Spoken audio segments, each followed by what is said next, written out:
నల్గొండ జిల్లాలో ధాన్యం కొనుగోళ్లు ముమ్మరంగా సాగుతున్నాయి. నాన్ ఆయకట్టుతో పాటు మూసి ఆయకట్టు ప్రాంతంతో కలిపి ఇప్పటికే చాలా వరకు వరి కోతలు పూర్తి కాగా నాగార్జునసాగర్ ఎడమ కాలువ ఆయకట్టు పరిధిలో వరి కోతలు ప్రారంభం కావాల్సి ఉంది. నల్గొండ జిల్లాలో ధాన్యం కొనుగోళ్లు జరుగుతున్న తీరుపై ప్రత్యేక కథనం. నల్గొండ జిల్లాలో 2025 యాసంగి సీజన్లో 12,14,449 మెట్రిక్ టన్నుల ధాన్యం ఉత్పత్తి అవుతుందని వ్యవసాయ శాఖ అధికారులు అంచనా వేశారు.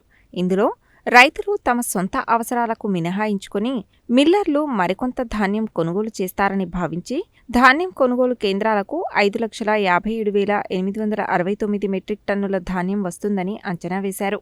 ఈ మేరకు 375 ధాన్యం కొనుగోలు కేంద్రాలు ఏర్పాటు చేయాలని నిర్ణయించి ఇప్పటి వరకు 362 ధాన్యం కొనుగోలు కేంద్రాలను ప్రారంభించారు. నాన్ ఆయకట్టు ప్రాంతంలో వరి కోతలు చాలా వరకు పూర్తి కావడంతో జిల్లాలో అంచనా వేసిన ధాన్యంలో ఇప్పటికే సగం ధాన్యం కొనుగోలు కేంద్రాలకు చేరుకుంది. ఇందులో 7,000 మంది రైతుల నుండి 78 టన్నుల ధాన్యాన్ని కొనుగోలు చేసి రైస్ మిల్లులకు తరలించారు. ఇందులో 2,000 మంది రైతులకు ఇప్పటికే 50 కోట్ల మేర డబ్బులను వారి ఖాతాలో జమ చేశారు. వరి కోతలు వేగవంతం కావడంతో కొనుగోళ్లు సైతం ముమ్మరంగా జరుగుతున్నాయి. కొనుగోలు చేసిన ధాన్యాన్ని ఎప్పటికప్పుడు రైస్ మిల్లులకు తరలించడమే కాకుండా ట్యాబ్ ఎంట్రీని వేగంగా పూర్తి చేస్తూ రైతులకు చెల్లింపులను సైతం అధికార యంత్రాంగం వేగవంతం చేసింది. మన నల్గొండ జిల్లాలో వచ్చేసి ఇప్పటివరకు 362 కొనుగోలు కేంద్రాలు ఓపెన్ చేయడం జరిగింది.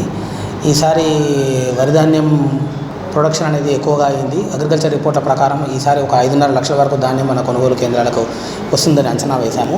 అందులో భాగంగా ఇప్పటివరకు 78,000 టన్నుల ధాన్యం అనేది కొనుగోలు చేయడం జరిగింది.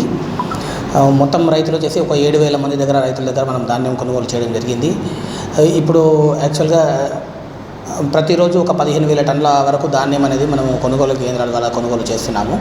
ఇప్పుడు హార్వెస్టింగ్ అంతా ఒక 50% అయిపోయింది మన జిల్లాలో. కాబట్టి ఇది మ్యాక్సిమం ఒక 50% ధాన్యం అనేది మన కొనుగోలు కేంద్రాలకు వచ్చేసింది. ధాన్యం కొనుగోలు కూడా వేగవంతంగా అయ్యాయి. పేమెంట్లు కూడా ఆల్రెడీ స్టార్ట్ అయ్యాయండి. ఒక 2,000 మందికి రైతులకు కూడా పేమెంట్ అయిపోయిందండి. 2,000 మంది రైతులకు 50 కోట్లు కూడా పేమెంట్ అనేది చేయడం జరిగింది. మిగతా పేమెంట్స్ అనేవి ఒక 1-2 డేస్లో మొత్తం పేమెంట్ అనేది క్లియర్ చేస్తాము. ధాన్యం కొనుగోలు కూడా వేగవంతం అయ్యాయి. కొనుగోలు కేంద్రాల్లో ఉన్న ధాన్యాన్ని సాధ్యమైనంత తొందరలో మిల్లులకు షిఫ్ట్ చేస్తున్నాము. మేము రైతులందరికీ ఇబ్బంది కలగకుండా పేమెంట్ కూడా తొందరగా రైతుల ఖాతాలో జమ అయ్యే విధంగా చర్యలు తీసుకుంటున్నాము.